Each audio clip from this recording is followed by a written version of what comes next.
Welcome to Dead and Roasted. What can I get you? You ever think life would just be better if you could live in a van down by the river, fishing during the day, smoking wieners on the fire at night? God, I love wieners. Well, I'm about to ruin that simple fantasy for you too, because I have some stories today featuring the disturbing things someone found in the woods, beef jerky gone horribly wrong, and a podcaster, his van, and what decided to join him. Grab your decaf. Yes, I know you're out there, decaf drinkers, and I'm trying my best not to judge you, but truth be told, I'm getting old enough, and I'm starting to understand your side of things. And settle in, these are tales from the break room.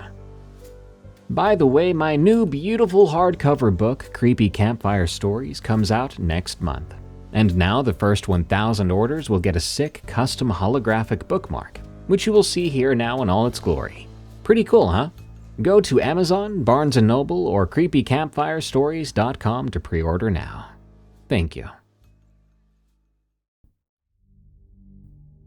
Cigarettes Might Kill. From ScrimpShampy. This is a short story, but I hope it teaches someone to trust their gut, if nothing else. I'm going to keep some details vague out of respect. To give you some backstory on myself, I'm a female, and at the time I was 20 years old.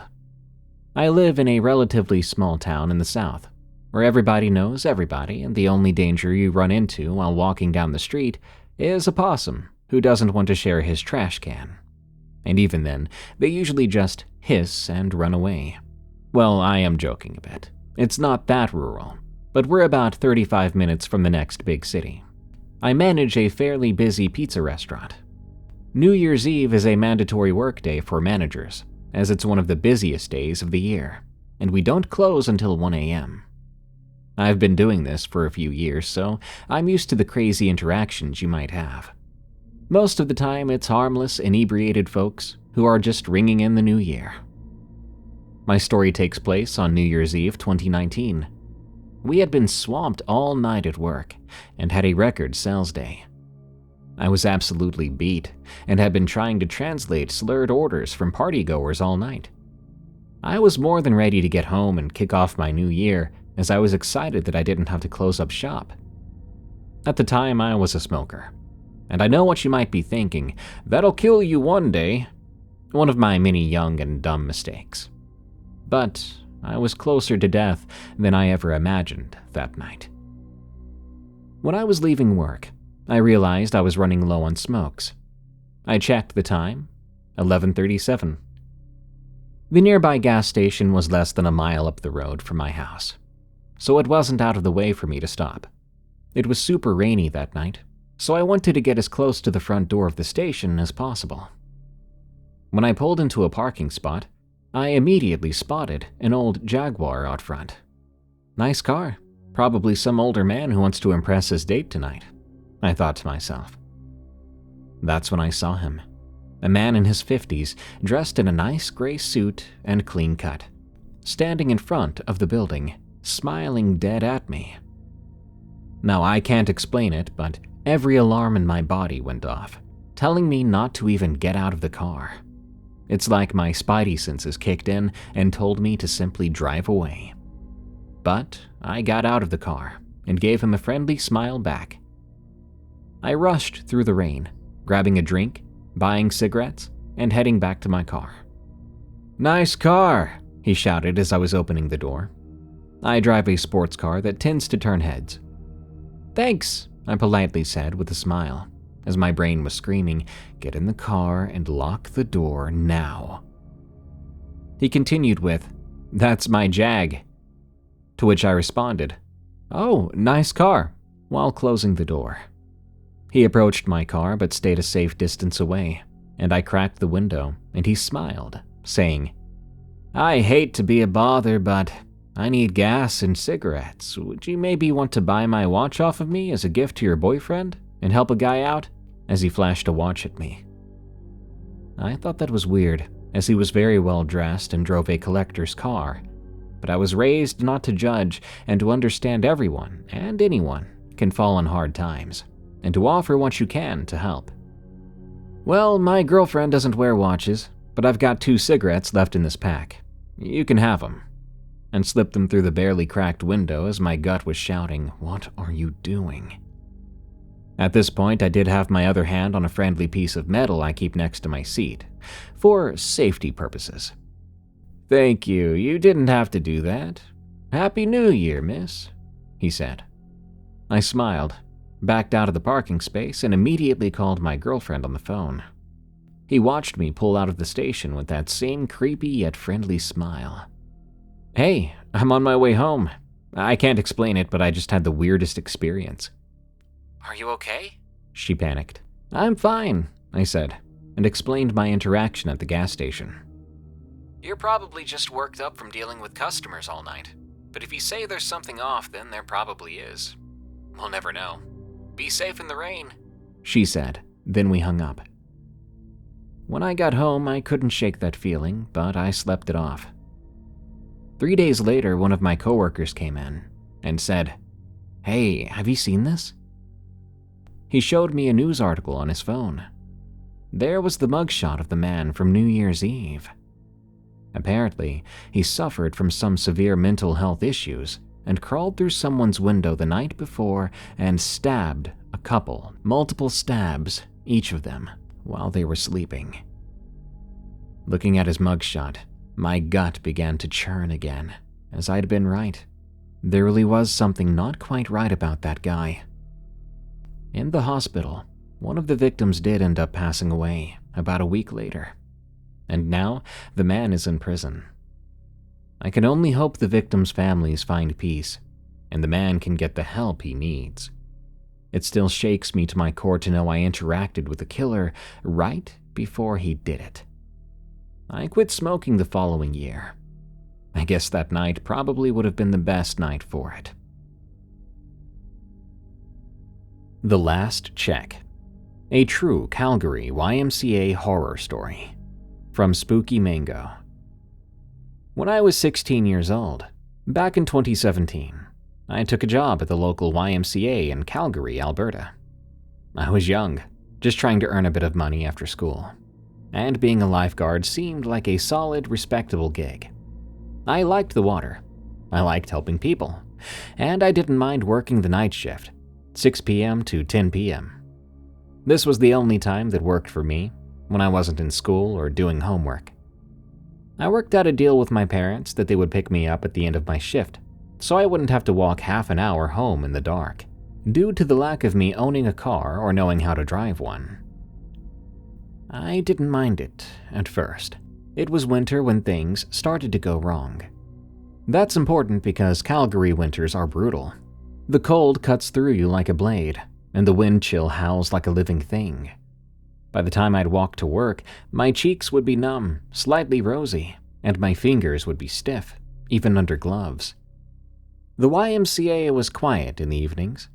Most families came during the day, so the last few hours were mainly diehards. Older men doing laps in the pool, some teens horsing around in the gym, and the occasional lonely soul watching people swim laps. My job was mostly keeping an eye on the pool, and when closing time came, doing a sweep of the changing rooms to make sure no one was lingering and other closing duties. There were rules about that, especially if I had to check the men's changing room. If there was no male staff available, I had to knock loudly, call out, and wait a full minute before entering. "Female staff coming in," I'd shout, heart always thudding a little, even when I knew it probably was empty. I knew who came into the pool and who didn't, so I was usually sure that I hadn't seen any male patrons in the last hour enter the pool. For context, there were 2 sets of changing rooms, one set female and male for the gym, and all other facilities, and another set for the pool.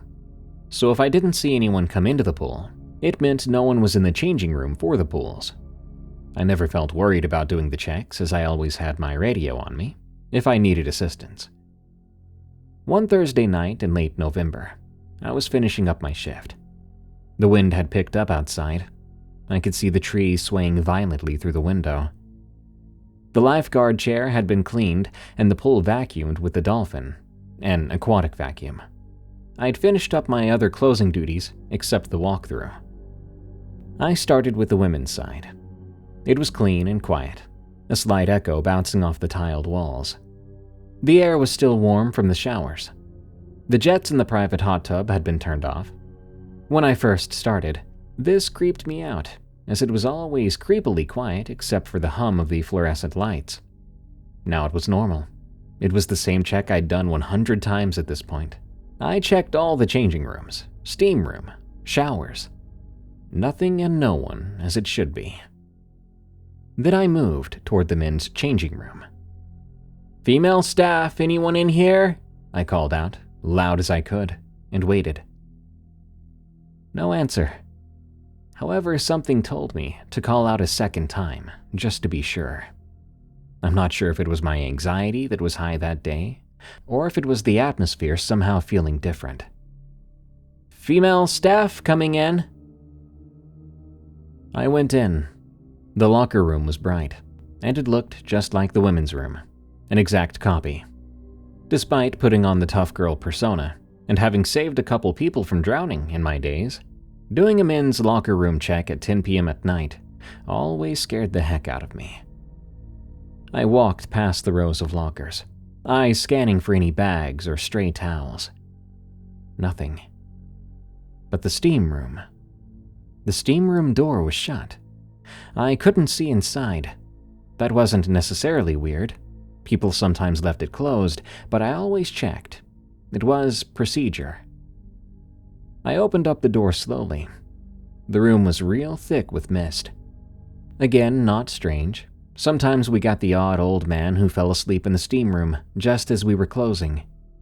The steam also took a little time to dissipate anyway, so I wasn't worried just yet. This simply meant I would have to hold open the door to let the steam fade away until I had clear visibility of the room. Once this happens, I can look in and give it the final clear. Although something felt off this time as I held the door open for the steam to fade. The light inside was weak, more like a glow than anything else. I poked my head in a bit, enough to call out again. "YMCA staff, anyone in here?" Silence. I pulled my head back, going back to holding the door open so the steam would fade just a little more. But that's when I heard it. A slight shifting noise, like someone moving just slightly on the tile bench. I stayed still. I peered into the mist, trying to make out any shapes. There in the corner, was that a person? "Hello? Sir? We're closed. You need to head out." No response. That's when I noticed the full view of the figure in front of me, the steam finally hitting, revealing him more clearly. He was hunched in the far corner of the steam room, knees drawn up like a spider folding in on itself. As the haze faded, he began to rise slowly to full height, about 6 feet tall. I'm only 5'8", and in that moment I felt impossibly small. This man was skeletally skinny, with skin like wax stretched tight over slightly toned muscles, and matted greasy hair that clung to his forehead. His eyes were sunken but wide, like he hadn't blinked in hours. His hand was clenched around something metal. I could see something glinting from the soft light in the steam room. It looked like a knife. My body locked up. I could feel my heart beating in my throat, but the rest of me moved in slow motion. It felt like I was underwater. My limbs were heavy and useless. I froze, wanting to run, to scream, to do something, but my mind shut down. I stood there, in a kind of numb panic, totally vulnerable. I was in flip-flops, shorts, a tank top, and a rash guard with the words lifeguard printed on the back. I was not exactly wearing the best clothes to have any sort of cover from an attack. He then tilted his head back slightly, and in a low rasp, almost gurgled, "Just my type." My ears started to ring. My body wouldn't move, and by God, did I want to leave. It felt like minutes had passed with me in a standstill with this creepy man. but it couldn't have been more than 5 seconds. My lungs were feeling like they were collapsing. I stumbled back, my heart like a jackhammer in my chest. I finally screamed, like my life depended on it. I let go of the door as I saw him show a small smirk in the corner of his lip before lunging at me. The gap between me and this deranged man was getting smaller by the millisecond. I pushed the door close and pushed off into a sprint to the exit door, trying and fumbling around to grab my radio to call a code 1 or dangerous person. The entire time it felt like I was trapped in a nightmare, where you're running but not fast enough, like your feet are moving through tar. I couldn't focus. I was racked with fear, and every terrible thought was running through my head. Think about it.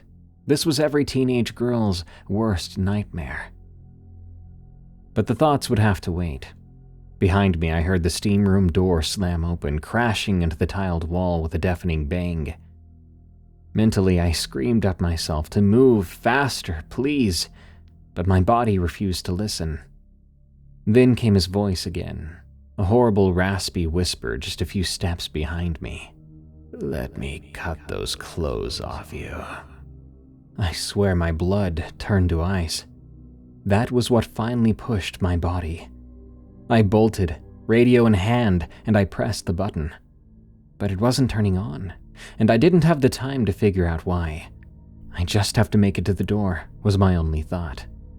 My shoes slipped on the semi-wet tile as I dashed for the locker room exit, my arms pumping, vision tunneling in panic. My fingers were outstretched, almost touching the metal handle, and the door opened. For a split second, time seemed to stop. I braced myself for the worst. Did he have a partner? Was I about to die? But it was Jay, my duty manager. His eyes went wide as he took in the scene, me running full tilt toward him, terror carved into my face, and the wild, knife-wielding figure closing in behind me. "Mango?" he shouted. I didn't have the time to speak. I crashed into him with the force of my run, nearly knocking us both down. And then Jay saw the man. He reacted instantly, stepping in front of me like a human shield, and yanking the locker room door shut just as the figure reached it. The door shuddered with a heavy thud on the other side. Jay locked it. The only other way out was back through the pool into the women's room, but it was locked. And the emergency exit, but the alarm would sound if he tried to open it. "Call the police," he said firmly, pulling out his phone. "Now." I stumbled back, my back against the wall, still shaking. My fingers fumbled over his cell phone as I tried to dial 911. Jay was already on his radio, voice calm but clipped, reporting a Code 1 emergency. We didn't know where the man had gone. The emergency exit alarm never went off, meaning he wasn't gone yet. My ankle started to throb with every step, but I was too wired with adrenaline to care. I must have twisted it in my mad dash toward the exit. 2 minutes later, though it felt like an hour, we heard the blare of sirens outside. I've never been more thankful that the YMCA I worked in was the heart of downtown. The front doors burst open. 4 police officers stormed in. Jay led them straight to the men's locker room. I stayed behind in the lobby with a blanket wrapped around me. An officer knelt next to me, asking questions in a calm, rehearsed tone. I could barely answer. My teeth were chattering, and not from the cold. I could barely focus on the officer's questions. I just kept hearing his words over in my head. "Just my type. Let me cut those clothes off of you." I could burst into tears right there. I answered all the police questions, explaining the story like I have to you. Jay came back with the officers, but they didn't find the man. Every nook and cranny was searched. They looked at the cameras, but nothing. It was like he had dissolved into the shadows. Later, they discovered the emergency exit door was slightly ajar, an old latch that hadn't fully locked. He had come in the same way he left. They said he was likely homeless, mentally unstable, But that didn't make me feel any better. It didn't erase the way his voice had slithered into my ear, or the way my skin crawled when his wide, sunken eyes bore holes into my soul. The YMCA installed better locks and cameras after that. Staff weren't allowed to do solo walkthroughs anymore, but none of that helped me sleep better at night. That night changed everything. For months afterward, I jumped at every sound. I couldn't shower without locking the bathroom door, and I avoided locker rooms, steam rooms. Heck, even foggy mirrors made my stomach twist. I skipped my shifts, and I had to go through mandatory training, as my manager wanted to blame me for being negligent. Like it was my fault this happened. But I know it wasn't. I do wonder from time to time if he saw me walking around the pool and picked me as a target, or really was just mentally insane. But I never worked the night shift again, and eventually I stopped working as a lifeguard in 2020 when COVID-19 hit. I do have a lot more scary stories from working at this pool, so maybe I'll share more. Thank you for letting me get this off my chest. Be careful during closing time. Not everyone who walks into a YMCA is looking for a workout. Haunted Classroom from Horror-Loving Teacher. One afternoon, we were getting the kids up from nap to get them ready for snack time. We noticed that the blankets the aides were setting down to be folded and put away were moved, and not where they placed them. They would just pick them up and continue on, but this day everything seemed a little off. The kids were super moody, and nothing went the way it normally does, which I guess working with such young students is pretty normal.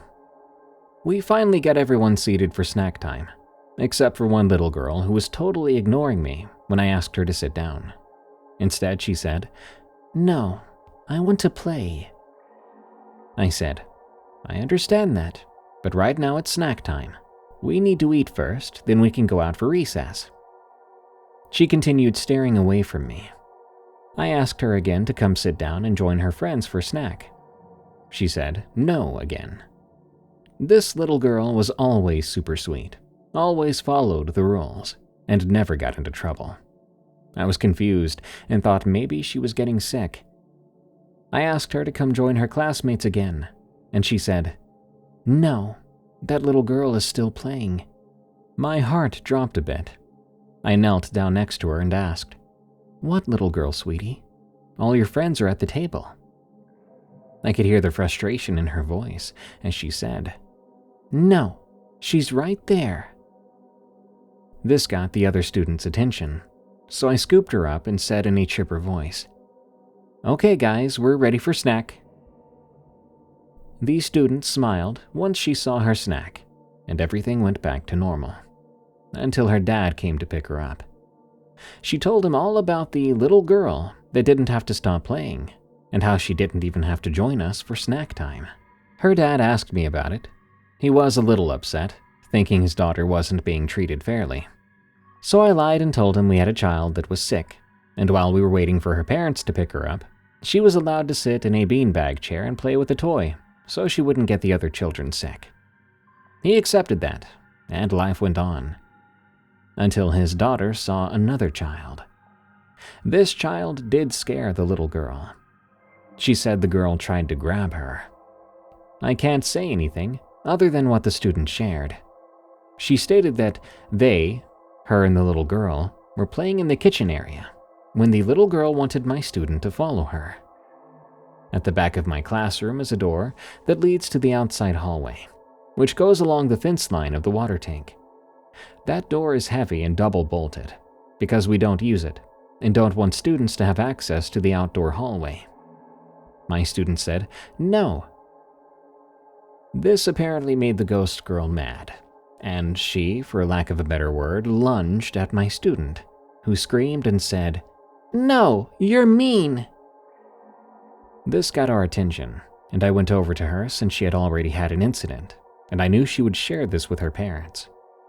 I went over to ask what happened and who she had been talking to. She said, "The girl," and pointed to an empty spot. This event was not as big of a deal because kids get frustrated with each other, and Mom and Dad just assumed it was another child who got angry at their daughter. I still see this student. It's been a few years since those events. She's in another wing of our campus and doesn't seem to have had any other things happen. Then one early morning, our maintenance guy saw something in the corner of our classroom. It must have spooked him, because the next day our pastor showed up with a few other people to bless and pray over a few of the classrooms, including the hall outside my room. When I asked what the reason was for the blessings to my room, he said, "We do this every year." I let him know that yes, I knew that, but they'd already done it in the beginning of the school year. The pastor then said, "Some rooms need it more than others." That was it. He didn't elaborate or give any other explanation when I tried to get more from him. We still have lots of activity, but no one really openly talks about it. We've had a few people leave due to the feeling of being watched, or not really alone in an empty classroom. I did find out our maintenance guy has done a few investigations with some local paranormal groups. They've gotten some names, but not of the children that have been seen. Our school was never a hospital or orphanage, so there's not been any explanation as to why there are so many children still in our classrooms. I don't know why any of this is happening, but we do have a giant water tank owned by the city behind our school. We share a fence line. Even though there is always the heaviness in certain classrooms or footsteps when no one else is there, it seems like the activity ramps up whenever they are servicing or working on that tank. Things are still moved. Some items we never find, others are found in odd places. Students still stare at children us teachers can't see. Luckily, most of the students aren't bothered by these children. They seem to do what us adults do and chalk it up to their imaginations. I'd love to ask them what they see, but as a teacher, I know that's not really appropriate. So I'll go on being excited, the paranormal fan in me, to go to work every day in hopes of seeing something that cannot be explained away.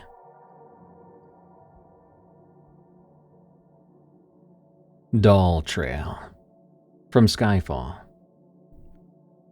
Due to not wanting to go to mandatory army service in my country and get yelled at for 2 months, I instead chose the only other legal available option: charity work. Now, it's called charity work, but that was basically just an umbrella term that covered most of the good guy jobs, like working in a soup kitchen, taking care of the elderly, cleaning up the environment, those sorts of things. I was assigned to be a trash man, one of those guys that walk around parks and sidewalks with a big garbage bag and the long plastic grabbers. Despite being out in the sun all day, I liked it for the most part. At the start of the day, we would all be assigned our designated parts of the city and would begin work early in the morning. Depending on the day, I was either alone if my part was small enough, or with some of the other workers if we were supposed to cover a bigger area. Due to a sudden influx of young people this time of year, the ones overlooking our work were less strict and more preoccupied, meaning we could often slack off for a pretty decent amount of time and still get the thumbs up by the end of it. The first few weeks were uneventful, mostly quiet, warm mornings with the occasional dog walker or jogger giving me a nod as they passed by my work area. I was mostly put to work around small parks and less traveled walkways in the city, which was fine by me. More time to listen to music without anyone bothering me. On the 5th week, my route shifted a bit. Instead of working near the city center, they sent me to this older part of the city. It was near the woods that bordered the north side of town. I was vaguely familiar with the area. I knew where it was and how to get to it, but I'd never really been out there. The place's reputation as a weird hangout spot for drunkards and drug abusers didn't do it any favors. I knew it was once a normal park, but the city gave up on that, and now it was just an overgrown, forgotten mess. When I arrived there, the place was just sad to look at. The trails were all cracked with grass growing under and through them. The trees were all clumped together, with barely any sunlight getting through the leaves, and the signs were either broken or rotted away. I walked around for a bit before getting to work, just scoping the place out. The whole area felt weird. Weird looking, weirdly quiet, weird everything. I pulled out my phone to check the time and to see if I had any signal. Although unreliably weak, I still had service, which got a sigh of relief out of me. I looked around again before walking down the first main path. The only sound was the crunch of gravel and twigs under my boots, and the occasional distant bird chirp. I felt a bit uneasy, but I tried to shake off the feeling. This wasn't a cheesy horror movie, just a neglected park. A neglected park with potentially unstable people walking around, but still just a park, I thought to myself, trying to keep my cool. As I reached my first densely polluted area, I put on my gloves, opened my bag, and prepared my trusty grabber, and I got to work. At first, it was the usual stuff that I've already encountered a million times before. Soda cans, broken glass, old snack wrappers, cigarette packs. The only difference now was that I found an occasional syringe or empty meds. I picked them up quickly, not wanting to look at the grime and God knows what else that was clinging to them. But as I got deeper into the park, toward a half-rotten bench at the edge of what used to be a playground, things got off. There was a black trash bag lying half-buried in the dirt, not too different from the one I was carrying with me. I looked around out of habit, trying to spot anything through the continuously suffocating branches and trees around me. Seeing nothing, I got closer and knelt down, opening the bag. If I wasn't creeped out before, I definitely was now. Inside that bag were a bunch of creepy-looking dolls, all different shapes and sizes and models. Some looked old, like really old, while some looked almost brand new. Now, this shouldn't be too strange in itself. After all, people leave their trash everywhere all the time. But something about that made my stomach turn. I grabbed onto the bag, struggling a bit to pull it out of its overgrown resting place. I chucked it into my larger bag, not wanting to dwell on it any further. I pulled out my phone to calm myself down, looking at the clock. Another hour before it would be an acceptable time to return. Great, I thought to myself. I looked around again, my eyes darting from tree to tree, contemplating if I should continue with my task or just slack off until time's up. As I was about to leave, I stop in my tracks and turn my head to something that caught my attention at the last moment. I walk closer to see if my mind was playing tricks. But no. Sure enough, there was another creepy doll, lodged between two branches in a tree about 5 meters in front of me. I walked over to it, completely weirded out. With a bit of force, I managed to free it from the tree's grasp, turning it over in my gloved hand. No mistaking it. It was the same as the other ones. I threw it in with the others, looking around as I did, and sure enough, after a bit of looking, I found another one, looking exactly at the location of the first. For a moment, I wanted to chalk it up as some teenagers pulling a prank on me, hoping someone finds this doll trail and gets creeped out. But considering this place's reputation, there was a very real chance this was done by a mentally ill individual. Or even worse, a mentally ill person under heavy drugs. Still, I continued to look around, and I found a third one, then a fourth, each positioned just like the last, wedged in strange places, all facing where the previous had been. It was like they were watching each other. Or pointing the way. I don't know what made me keep following that trail. A morbid curiosity, wanting to see where it all leads. Whatever the reason, I kept going, picking up the dolls one after another. As I kept finding them, they got weirder the deeper I went. The first ones were normal, albeit a few dozen decades too old for my liking. But these ones, some were scorched, blackened like they'd been set on fire. One was soaked through with a strange black liquid. Another had nails driven into its torso and head. By the time I found the eighth one, I realized the trail had led me off the main path entirely. The trees were so thick now, I had to duck under branches and step over tangled roots with every move. The air was damp and chilly here, despite the summer heat that soaked my shirt just an hour earlier. Everything felt still and cold, but not as cold as my blood got when I heard something in front of me. About a meter or two away from where I was standing was a huge, dense pile of branches and bushes. It was so dense that I couldn't see anything through it. But I could hear it. I could hear shallow, labored breathing coming from the other side, mixed with frantic whispering, and another sound, like somebody was hitting the dirt with their fists in a rhythm. I stood there, frozen for a few moments, waiting to see if the person on the other side heard me approaching. After what felt like an eternity, I began to slowly, carefully extract myself from the area. When I got to the main path, I was sweating bullets, breathing like I had just run a marathon after the adrenaline wore off.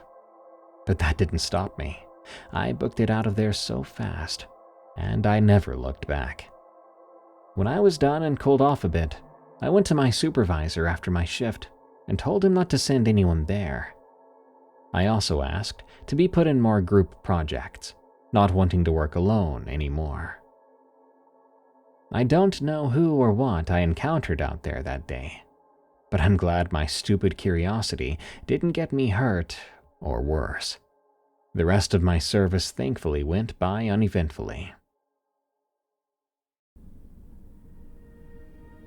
Lottery Gambit from Sora 241. For several years now, I've worked at a gas station in my rather lifeless town. It had once been bustling due to a mine, but once the ores ran out a few decades back, the town slowly dwindled. Our claim to fame now is our large items museum, which seems to draw a few hundred people a year. Nothing like seeing the world's largest rocking chair. Sarcasm aside, I have a rather interesting tale to tell. It was a few months ago, and nearing one of my oddest experiences of my life. I have a customer who comes in every day, several times a day. I'll call him Noel. Noel is a scrawny man who is an avid hunter, and sometimes stops by to supply me with some deer jerky. For a price, of course. He's someone I'd gotten comfortable with in my everyday life. I had thought there was nothing really odd about him, except his addiction to the lottery. He would spend hundreds every day on those little scratch-off tickets, and every day, whether he won money or not, he would frown and say something under his breath. Something too quiet for me to hear. I was working one of my rare night shifts, and I hadn't seen Noel in a few days, which drew concern from me and the other staff, since this hadn't been typical behavior from the man we saw every day for years on end. I was exhausted by then. Stocking the drinks that had been sold throughout the day seemed like a gigantic task. I wasn't used to the late night shifts anymore, since we had hired a guy named Jared a year ago, and it was taking its toll, that's for sure. The night air was still rather humid and clung to my skin in ways that made it feel like I had walked constantly through a thick fog. I didn't know what was going on. The night had felt different in several ways, rather suffocating really. So I decided to step outside for a walk around the building, as customers were far and few between. I stepped outside. The wind was stagnant out there as well, and the parking lot relatively empty minus a couple who had asked to sleep there for the night before they went on their way across the country. We had no issue with that. It wasn't like we had a hotel anymore anyway, that I could direct them to. That had gone the way most businesses here went, right down to rock bottom in the first 5 years. I sat there a while, sucking on my Pepsi, and to my surprise, or rather lack thereof, the resident police officer appeared, one of 10. Impressive, right? He came tearing into the parking lot and stepped out in a hurry after he parked in front of the building. "Hey, Alex, why are you in such a hurry?" I was rather surprised that it was Alex. He was the one in charge of patrolling the roads that led out of town for speedsters or people looking for a lover's lane. Needless to say, he was supposed to be miles away from me, but the way he came tearing into the parking lot made me think that he had either seen something terrible, that I had done something, or that the couple in the car were wanted felons. "Hey, look, you know that guy who comes here? what's his name, Noel?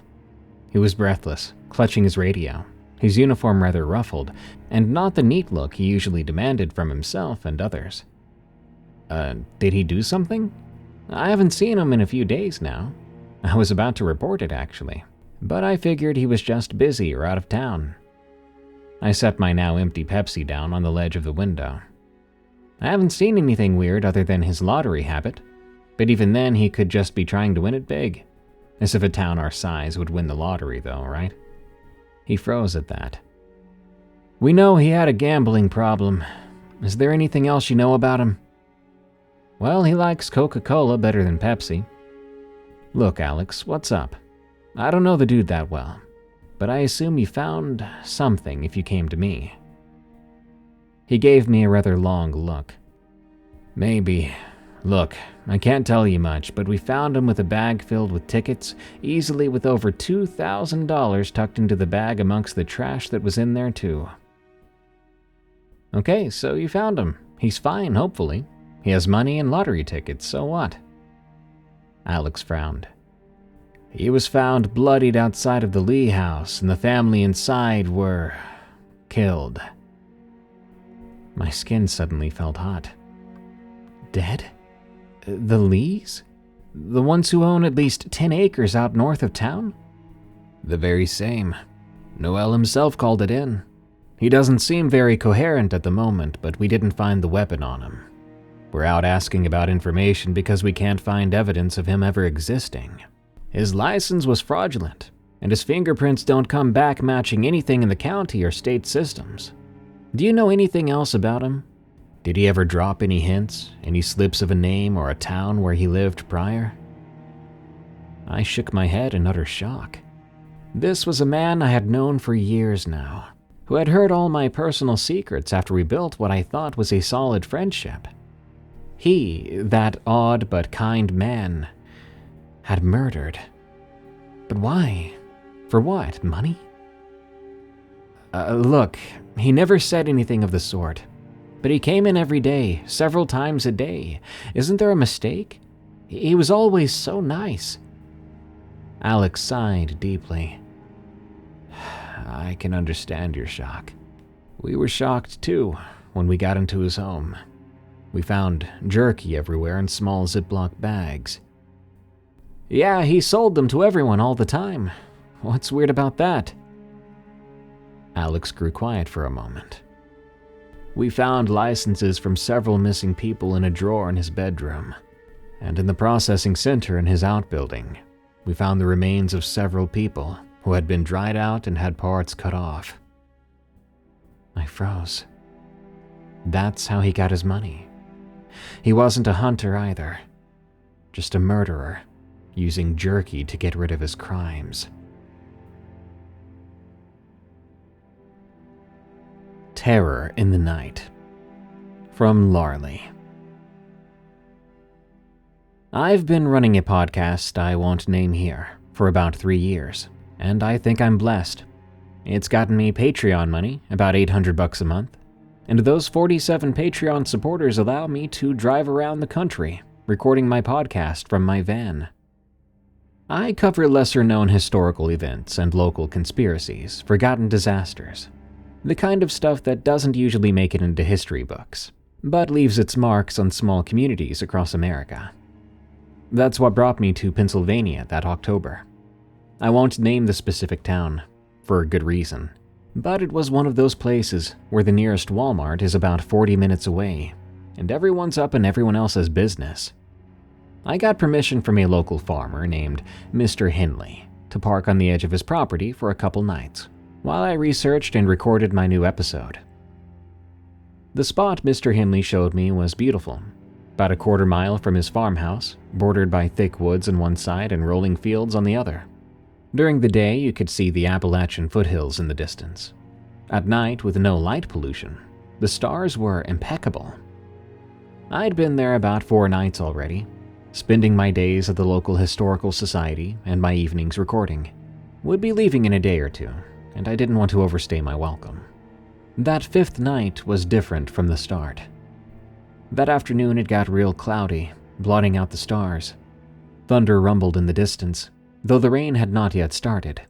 I had the van parked facing the woods, my usual setup. It gave me a view out the windshield while I worked at my little fold-out desk in the back. I was deep into recording the episode when there was a sudden knock at the driver's side door. I nearly jumped. When you're alone in a van in the middle of nowhere, talking about dead people and cover-ups, a sudden knock will take years off your life. I put my headphones down, and I carefully made my way to the front. Through the window, I could see a flashlight and the reflective stripes of a police uniform. That made me a bit more nervous. I rolled down the window. "Evening, officer," I said, trying to sound as nice and innocent as I could be, though I hadn't done anything wrong. The guy was pretty young, maybe late 20s, with a clean-shaven face and very tired-looking eyes. "Evening. Everything all right?" "Yes, sir. I've got permission from Mr. Henley to park here for a few nights. I'm just passing through, doing some research for a podcast. I can call him on the phone if you need—" "No need." He interrupted me, but he was not unkind. "I know Mr. Henley. That's not why I'm here." I remember the way he looked at the woods suddenly. Then he looked back at me. "Look, we've had some incidents in the area the past couple weeks. Missing livestock, dogs and cats going missing. A few folks have reported someone lurking around their properties at night." The nervousness got worse. "Oh," I said. "Just wanted to give you a heads up. Are you planning on staying the night tonight too?" "Yeah," I said honestly. "That was the plan." "All right. Well, be careful. I'll be patrolling this area for the next couple hours. You see anything unusual, you call 911 immediately. Do not try to handle it yourself." "Of course, sir. Thanks for letting me know." He started to turn away, then paused. What kind of podcast do you do?" As a podcaster, I always dreaded this question. It never did feel like a real job, so it kind of felt awkward to answer. We talked for a bit about the episode I was recording. He wished me the best and drove away. I watched his taillights disappear down the dirt road before rolling up my window. Missing pets and livestock, huh? Someone lurking about. Mr. Henley hadn't mentioned anything about that when I'd asked to park here. Then again, maybe he didn't want to scare off the weird podcasting guy who was actually interested in the town's history. I made my way to the back where the recording setup was. I was starting to feel a bit better. The thunder in the distance was kind of soothing. I should mention something about my van. It's got its quirks, the biggest one being that the back doors do not lock. The door will shut and latch just fine, but that lock don't work. It never has since I bought this thing off Craigslist about 2 years back. Whenever I go to sleep, I usually just secure them with a bungee cord looped through the interior handles. It's better than nothing, and no trouble so far. That night, though, I was still working. The doors were closed and I had not secured them. I put my headphones back on, trying to find my rhythm. After a while, my mouth was dry. I hated getting cotton mouth when I record for too long. I was reaching for my water bottle when something happened. The back doors of my van exploded open. And I'm telling you, they exploded, not just opened, like something had grabbed hold of both handles and yanked with as much force as they could muster. The doors slammed against the sides of the van with a bang, shaking the whole vehicle. Then I heard it. A scurrying sound fast after that. Frantic steps moving away from the van, disappearing into the dark. I was still as a statue. My headphones were still around my neck. I stared at the gaping black rectangle where my doors had been closed only seconds ago. My mind was racing. Please God, I thought, this better be some kids playing a prank. Not that lurker the officer had mentioned. Maybe it was the wind? No, not the wind. Something had grabbed those doors, had twisted the handles outside, and opened them. I sat there covered in goosebumps. I had two options: leave those doors open and drive off, or lean out and grab them to shut them. Oh, the shot of sticking any part of my body outside the van made my skin crawl.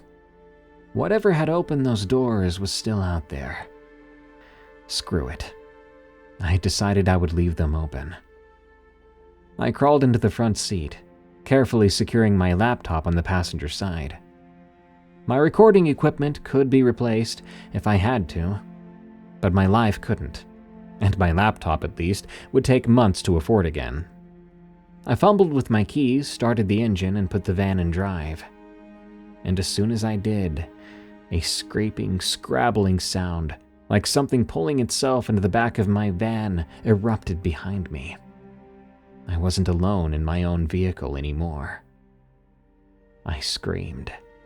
When you hear something climbing into your vehicle that fast, that big, in the dark, I'd like to believe that screaming is the natural response. I threw the van in park and dove out the driver's side door, stumbling on the ground. My van sat there, engine running, interior lights on, back doors wide open, but nothing came out. Nothing followed me out. Whatever had just climbed inside was still in there, being extremely quiet. I backed up, trying to control my breathing. My phone. God, I needed my phone. But of course, I'd left it in the van, on the desk, with whatever was in there. On cue, headlights appeared down the dirt road. A police cruiser pulled up fast, kicking up dust. The same officer from before was out of the car, in a hurry. "What happened? I heard you scream." Something's in my van," I explained. "It opened the doors and climbed in. It's still in there." He looked at me, then at the van. His hand moved to his gun, but he didn't draw it yet. "Stay here." Officer Martinez approached the van slowly, flashlight in his left hand. He circled around to the passenger side, keeping distance between himself and the open doors. The flashlight beam cut through the dark as he tried to get an angle to see inside. He then made it to the back corner of the van. He leaned around and looked in. The scream that came out of him was nothing like the professional composure he'd shown earlier. This was pure terror. He stumbled backward, drawing his gun. Then something launched itself out of the van. It happened so fast. In the wash of the headlights and the swinging flashlight beam, I caught a glimpse of something pale, elongated, moving wrong, too tall and too thin. I really didn't have time to process what I was seeing. It hit the officer like a linebacker, sending him sprawling, then ran off into the dark faster than anything I've seen move, at least anything with legs and arms. The cop scrambled to his feet, gun still in his hand, and he was breathing fast. He looked around like a madman, then rushed over to where I stood. "What was it? What did you see?" I asked. But he stared at me, mouth open, eyes wide with the kind of fear that changes you. For a moment, I thought he was going to answer. Then, without a word, he turned and walked back to his cruiser. "Officer?" He got in, started the engine, and began to pull away, but then he stopped. The cruiser sat there for maybe 10 seconds. I could see him through the back window, gripping the steering wheel tightly. Eventually, he rolled down his window and looked at me. "Don't stay here. Get in your van and leave. Hurry, because I don't want to leave you alone in the dark." He was waiting on me. My van was still running behind me with the doors open. The thing that was inside was gone now. But how long would it stay that way? The smart thing would be to run, to get in the van and drive until I hit the interstate. And so that's exactly what I did. Motivated by adrenaline and the fear of the officer leaving me in the dark, like he had said. I made it to a truck stop about an hour away before I finally stopped. Only then did I check the back. My recording setup was trashed, the desk overturned and papers scattered. But there was a smell in there like roadkill mixed with something chemical. On the floor, something had tracked moist dirt in. I cleaned the van out, threw away anything that smell had touched, and I kept on driving. I haven't gone back to that town since. Never finished the episode either. I wasn't done with my research, and I'm afraid to go back to finish it. To this very day, I think about that cop. That look on his face. A 1,000-yard stare after seeing something in my van that night. Something that he got a good look at, but I only got a blur. I mean, a cop like that, he's probably seen accidents, maybe some violence, maybe some of the worst things humans can do to each other. But whatever he saw, and the way it left his face, that was somehow worse. I put new locks on the van the very next day using a credit card, and I test them every night before bed. After that, I saved up for a gun, and I keep that in my vehicle at all times. Truth be told, it's not always legal depending on the state I'm in, but I'd rather be safe than sorry. There are some things in life that are just worth the money. Healthy food, dashboard cameras, and especially locks on doors. I hope we've all learned a lesson here today. Good night. Thank you for tuning in to another episode of Tales from the Break Room. I've been your host, Darkness Prevails, and you can follow me on Twitter at DarkPrevails. My new book releases next month, Creepy Campfire Stories, and you can get it at Amazon, Barnes & Noble, or creepycampfirestories.com. You can help the show grow by subscribing on YouTube at Darkness Prevails, or finding Tales from the Break Room on Spotify or Apple Podcasts and leaving us a review. Thank you. If you've got a scary work story, by the way, you can send it to me at eeriecast.com/submit. Till next time, everyone, I'm gonna go pretend to sleep through my next work alarm. What are they gonna do, fire me? Wait, I think they beheaded the last guy.